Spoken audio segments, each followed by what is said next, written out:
Assalamualaikum warahmatullahi wabarakatuh. Baiklah, saya Nur Asna dari kelompok 4. Di sini saya akan menyampaikan materi mengenai resistensi dalam pengembangan organisasi 3. Materi ini terkait dengan mata kuliah kita, yaitu mengenai mata kuliah dasar-dasar pengembangan organisasi. Nah, dalam resistensi dalam pengembangan organisasi 3 ini terdapat 4 materi inti pokoknya. Itu yang pertama, itu adanya strategi mengatasi resistensi.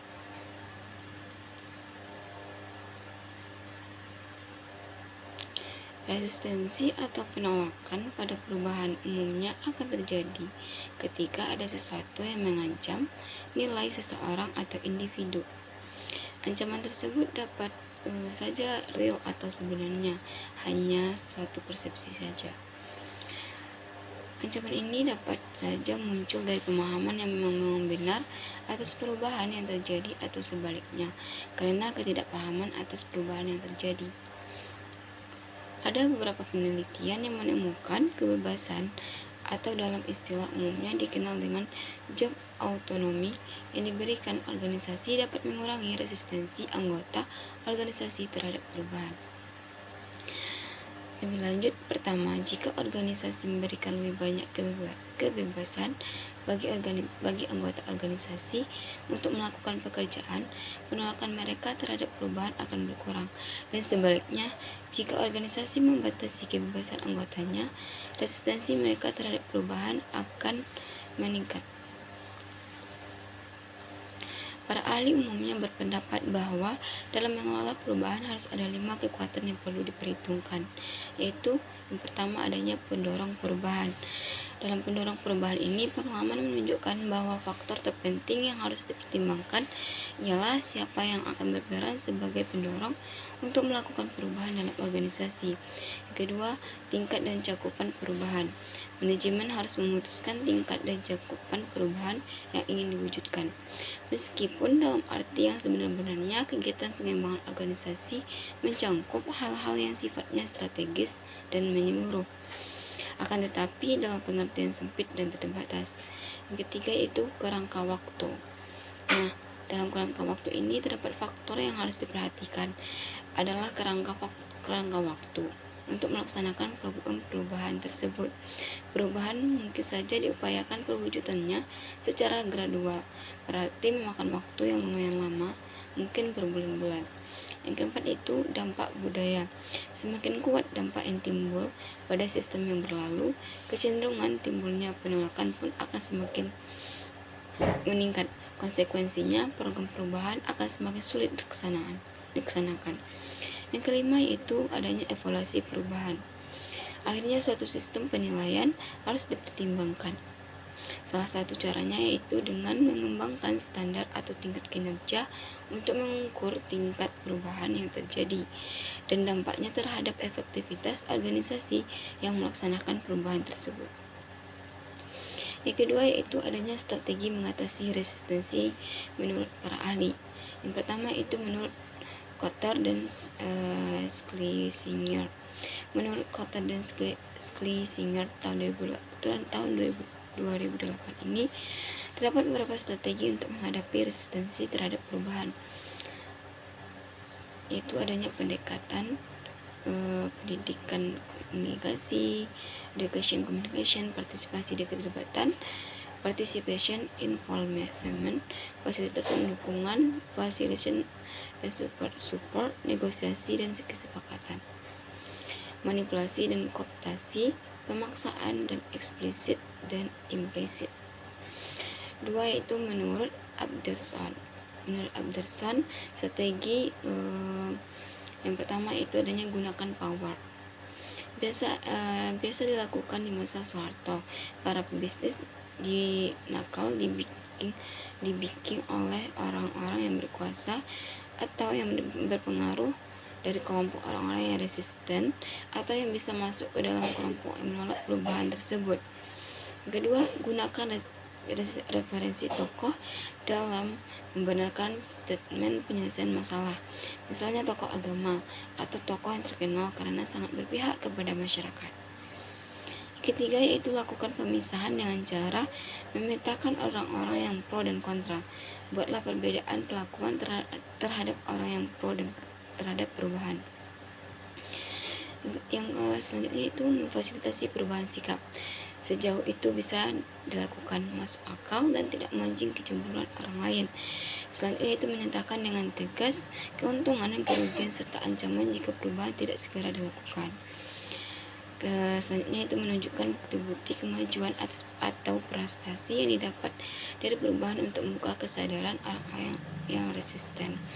Selanjutnya itu menerapkan manajemen kinerja atau reward management sehingga terdapat perbedaan yang jelas dalam hal reward antara orang yang kinerjanya bagus dan orang yang kinerjanya tidak bagus. Selanjutnya itu menggunakan berbagai cara berkomunikasi yang cocok. Untuk orang yang tidak paham, gunakan penjelasan yang clear cut. Jelaskan pengertiannya. Yaitu yang terakhir yaitu langkah menggunakan paksaan yang sudah disepakati dalam organisasi. Misalnya peringatan, pemutasian, penurunan sampai ke pemecatan. Yang selanjutnya itu menurut Port dan Lamarck. Port dan Lamarck ini mengurangi resistensi diperlukan hal-hal yang pertama yaitu communication plan, rencana komunikasi. Rencana komunikasi sangat penting untuk memastikan bahwa setiap orang diberikan informasi yang diperlukan dengan maksud agar dapat membuat pilihan apakah mendukung atau menolak perubahan. Yang kedua yaitu learning plan, rencana pembelajaran. Rencana pembelajaran diperlukan untuk memastikan bahwa setiap orang mendapat kesempatan meningkatkan keterampilan dan memperoleh pengetahuan yang akan mereka butuhkan untuk bertahan dalam masa transisi dan mempelajari cara baru melakukan bisnis pada tahap setelah perubahan.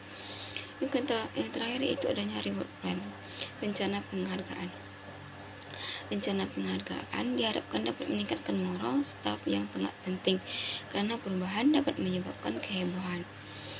Yang terakhir itu menurut Greenberg dan Baron, itu terdapat pedoman untuk mengatasi resistensi terhadap perubahan organisasi. Yang pertama, adanya political dynamics, membentuk dinamik politik. Kekuasaan memegang peranan penting dalam mencapai tujuan yang diinginkan. Secara politis, resistensi terhadap perubahan dapat diatasi dengan memenangkan dukungan individu yang paling berkuasa dan berpengaruh. Yang kedua yaitu adanya identify and neutralize change resistor. Cara yang penting untuk mendukung inisiatif perubahan adalah dengan menetralkan mereka yang menolak perubahan. Yang ketiga yaitu educate the workforce, mendidik angkatan kerja. Kadang-kadang orang menolak untuk berubah sebab mereka takut akan masa depannya, misalnya ketakutan akan keamanan ekonomisnya. Kecenderungan pada pekerja adalah takut terhadap perubahan. Oleh karena itu, mereka harus dididik agar mengerti tentang arti perubahan organisasi bagi mereka.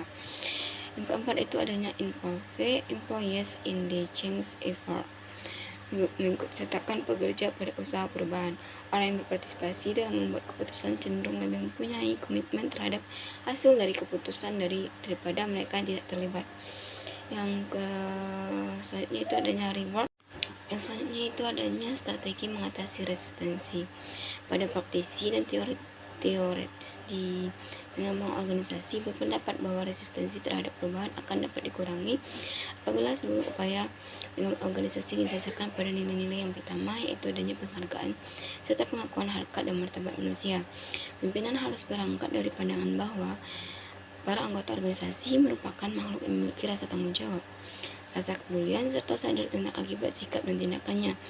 Kedua yaitu saling mempercayai dan saling mendukung.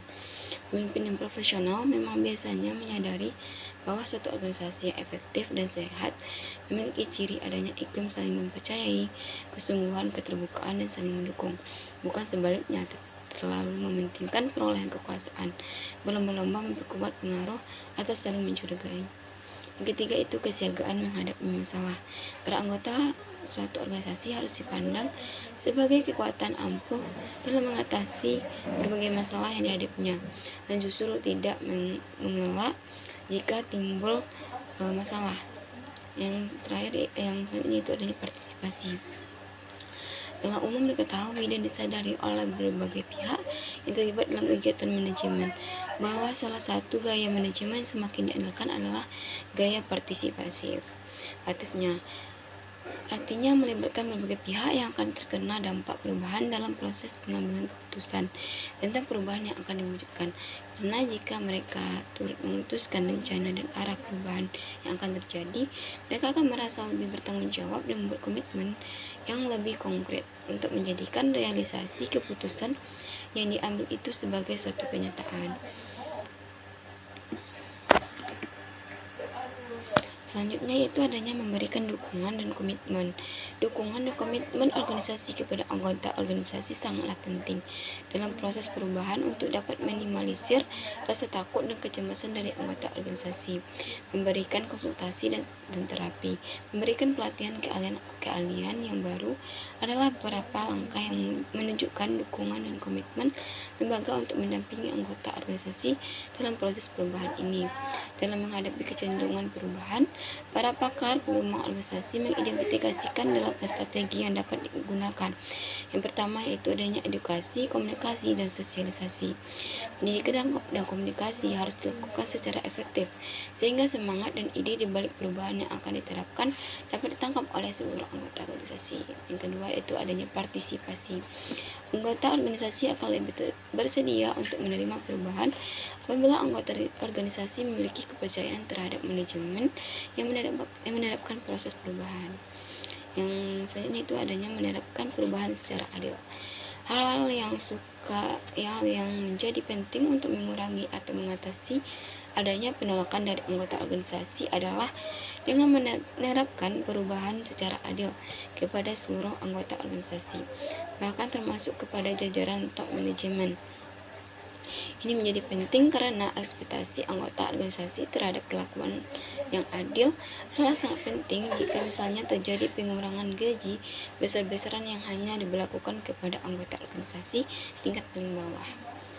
Selanjutnya itu adanya manipulasi dan kooptasi. Manipulasi merupakan upaya menyembunyikan usaha memengaruhi, mempermainkan kenyataan, membuat tampak lebih menarik, menyimpan informasi yang diinginkan, dan menciptakan gosip yang tidak benar-benar agar bekerja menerima perubahan. Selanjutnya itu merekrut organisasi yang merekrut orang yang menerima perubahan. Beberapa orang yang memiliki sikap yang positif dalam menghadapi perubahan, orang yang memiliki konsep diri yang positif dan toleransi risiko yang lebih besar, lebih dapat menerima perubahan. Selain merekrut orang yang terbuka kepada perubahan, menjadi penting untuk memilih tim yang dapat beradaptasi, dengan tidak hanya mempertimbangkan motivasi individu anggota organisasi, tapi juga motivasi kelompok. Selanjutnya itu ada koersi. Koersi ini untuk mengurangi tingkat resistensi dari anggota organisasi adalah dengan mengaplikasikan koersi atau mengaplikasikan ancaman secara langsung kepada para anggota organisasi yang menolak adanya perubahan. Namun cara ini juga dapat semakin meningkatkan pertentangan serta dapat meningkatkan tone of virtue. Yang selanjutnya adanya kesepakatan negosiasi. Perubahan yang akan diterapkan organisasi mestinya bukan ide satu orang atau satu pihak saja, melainkan hasil kesepakatan dan negosiasi lintas orang, tim atau fungsi. Yang selanjutnya itu adanya pemaksaan atau kekerasan. Secara eksplisit dan implisit, pemaksaan pada suatu level tertentu seringkali dibutuhkan. Tentu kita harus menindakkannya secara tepat dan proporsional, seperti aturan main yang tegas tentang bagaimana perubahan akan dilaksanakan atau ketika terjadi kemandekan. Baiklah, demikianlah pembahasan materi dari saya terkait resistensi pengembang organisasi 3. Assalamualaikum warahmatullahi wabarakatuh.